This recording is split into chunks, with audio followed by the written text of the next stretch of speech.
আসসালামু আলাইকুম। আশা করি সবাই ভালো আছেন। তো আজকে আমরা দেখব ফটোশপ দিয়ে কিভাবে আমরা একটা স্লাইস ইফেক্ট তৈরি করতে পারি। তো আমরা ফটোশপ ওপেন করে নিলাম এবং একটা সাইজের ব্যাকগ্রাউন্ড নিয়ে নিলাম। তারপর এখানে প্রথমে আমরা অ্যাড করব একটি সলিড কালারটা আমরা ব্ল্যাক অ্যাড করলাম। আপনারা যে কালার ইচ্ছা অ্যাড করতে পারেন। তারপর টেক্সট সিলেক্ট করব টাইপ টুল এবং কালারটা করে দেব হোয়াইট। এখন এখানে জাস্ট লিখব যেহেতু সামনে ভালোবাসা দিবস 14 ফেব্রুয়ারি, তো আমরা ভালোবাসাটাই লিখি। তো এখান থেকে আমি দেখেন লিখে নিতেছি ভালোবাসা। প্রথম ভালোবাসাটা লিখব। লেখার পর তো এটাকে জাস্ট একটু বড় করে দেব। দেওয়ার পরে আরেকটা কপি করে নিচে বসিয়ে দেবো, এই যে। তো এটাকে আমি ডুপ্লিকেট করে নেব। দেখেন ডুপ্লিকেট করে নিলাম। তারপরে যাব আমি এখানে পলিগন লেসো টুল, এখান থেকে একটা ক্লিক করবো এভাবে, এবং আপনাদের ইচ্ছা অনুযায়ী ক্লিক করতে পারেন এখানে। তারপর আমি শিফট হোল্ড করে এখানে মনে রাখতে হবে শিফট চাপ দিয়ে ধরে রাখতে হবে আমার। ওকে, তো এখানে আমি একটা লেয়ার মার্কস অ্যাড করে দেবো, এই যে দেখেন। তো এখন দেখেন দুইটা লেয়ার আমার উপরেরটা লেয়ার মার্কস হয়ে গেছে। তো এটাকে আমি কন্ট্রোল ধরে চেপে সিলেকশন করব। তারপর আমি নিচেরটার মধ্যে একটা মার্কস তৈরি করে দেব। এখন দেখেন আমার একটা লেখা আছে আর একটা লেখা দেখা যাইতেছে না। তখন আমি এটাকে কন্ট্রোল আই দিয়ে এই মার্কসটাকে ইনভার্ট করে দিই। এখন দেখেন আমার দুই অংশে এটা ভাগ হয়ে গেছে। তো এখন আপনার যে অংশের ইচ্ছা এই অংশে আপনি যে কালার ইচ্ছা ব্যবহার করতে পারেন। আপনি চাইলে মধ্যেরটা অথবা নিচেরটা, আপনার যে কালার ভালো লাগে ব্যবহার করতে পারেন, কোনো সমস্যা নেই। দুইটা থেকে যে কোনো একটা। তো আমি এটাকে একটু বড় করে দেই। দেখেন এই যে বোঝা যাইতেছে যে ওইখান থেকে লেখাটা কেটে দিকে বেরিয়েছে। একটু হালকা একটু রোটেট করে দিলাম। দেখেন আপনারা আপনাদের পছন্দ অনুযায়ী রোটেট করে নেবেন। তো আমি এটাকে কালারটা একটু পরিবর্তন করে দিই, কোন কালার দেওয়া যায় আমি দেখি কোন কালার ভালো লাগে। ইয়েলো কালার ভালো আছে, তবে আমি একটু অরেঞ্জ টাইপের কালার ব্যবহার করতে চাইতেছি। তো এই যে দেখেন, ওকে, অরেঞ্জ কালার ব্যবহার করে দিলাম। তারপরে এখান থেকে আমি পেন টুলের সাহায্যে এখানে একটা উপরে দেখেন পেন টুলের সাহায্যে এখানে শেপ সিলেক্ট করে নিলাম এবং এখানে পেন টুলের সাহায্যে একটা লাইন ড্র করে দিলাম। ওকে, এখন এটাকে ডাইরেক্ট সিলেকশন টুল সিলেক্ট করে আমি এখানে অ্যাডজাস্ট করে নেব।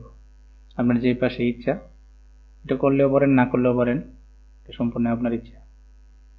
ঠিক আছে, এই একটু জুম করে নেবেন দেখে ভালো করে করার জন্য যে আসলে এটা অ্যাডজাস্টমেন্ট আমার ঠিক আসতেছে কিনা। ওকে, তো দেখেন এটা করে নিলাম। এখন এই যে এটি ইচ্ছা করলে আমি এটার কালার চেঞ্জ না চেঞ্জ করতে পারি, বাট থাক, কালারটাই রাখতে চাইতেছি। তো আমি আবার পেন টুল কিবোর্ড থেকে শর্টকাট কি ক্লিক করে এখান থেকে আবার একটা শেপ ড্র করবো ওইটার মতো করে। তো দেখেন এই যে এভাবে। ওকে, এখন আমি কিবোর্ড থেকে এ প্রেস করব ডাইরেক্ট সিলেকশন টুল সিলেক্ট করার জন্য এবং এটাকে এইভাবে সাইজ অনুযায়ী অ্যাডজাস্ট করে দেব, যে কোনটার সাথে আমি অ্যাড করতে চাইতেছি ওই অনুযায়ী আমি এটাকে অ্যাড করে দেব। ওকে, অ্যাড করে দিলাম। দেখেন এখন আপনারা চাইলে এটার স্ট্রোকটা বড় করে দিতে পারেন অথবা এটার সাইজ অথবা কালার। এখান থেকে আমি কালার চেঞ্জ করে দিতেছি, এই যে এখান থেকে কালার চেঞ্জ করতে পারেন। অথবা যদি আপনি ওই লেখার কালারটি অ্যাড করে রাখতে চান তাহলে এখানে নিচে আসবেন, এই যে এখানে আসার পর এখান থেকে লেখার কালারটা পিক করে দিলে এটা এই কালার হয়ে যাবে। এবং সাদাটাও সেম ভাবে আপনারা প্রয়োজনে সাদা অথবা অন্য কালার দিতে পারেন। এটাকে আমি একটু বড় করে দিই, এই যে দেখেন বড় করে দিলাম। ঠিক আছে, তো বড় করে দেওয়ার পর এটাকে আমি একটা লেয়ার মার্কস অ্যাড করে নেব এবং কিবোর্ড থেকে ই প্রেস করে ইরেজ টুলের সাহায্যে এটাকে আমি ইরেজ করে দেব। এই যে দেখেন এটাকে আমি এইভাবে ইরেজ করে দেব। আপনি ইচ্ছা অনুযায়ী ইরেজ করে নিতে পারেন, ইচ্ছা করলে উপর থেকে তো আমি এটাকে ইরেজ করে দিলাম। সেম ভাবে আমি নিচেরটার মাধ্যমে একটা লেয়ার এড করব। এই যে দেখেন এখানে আসলাম, ঠিক আছে। এটাকে একটু বড় করে দিই আগে, একে বড় করে দিলাম। ওকে, এখন আমি একটা লেয়ার মার্ক সেট করব এবং ইরেজ টুলের সাহায্যে এটার উপরের অংশটা আমি কেটে দেব। ওকে ওকে, তো এখন এটা দেখতে দেখেন এরকম দেখা যাইতেছে। তো ইচ্ছে করলে এটার মধ্যে আপনারা কিছু পার্টিকেল ব্যবহার করতে পারেন ইন্টারনেট থেকে ডাউনলোড করে একটু, তারপর এটাকে রিসাইজ করে নিতে পারেন যে সাইজ আপনার কাছে ভালো লাগে, ঠিক আছে। তো আমি কিছু পার্টিকেল ব্যবহার করে দেখাই। এই যে দেখেন আমি পার্টিকেলগুলো ব্যবহার করলাম।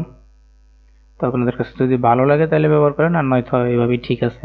আমি এটাকে ইন্টারনেট থেকে ডাউনলোড করে জাস্ট এটার কালার মোডটা চেঞ্জ করে তারপরে আমি এখানে অপাসিটি এটা কম বেশি করে দিলাম। তো বন্ধুরা, আশা করি ভিডিওটা আপনাদের কাছে ভালো লাগছে।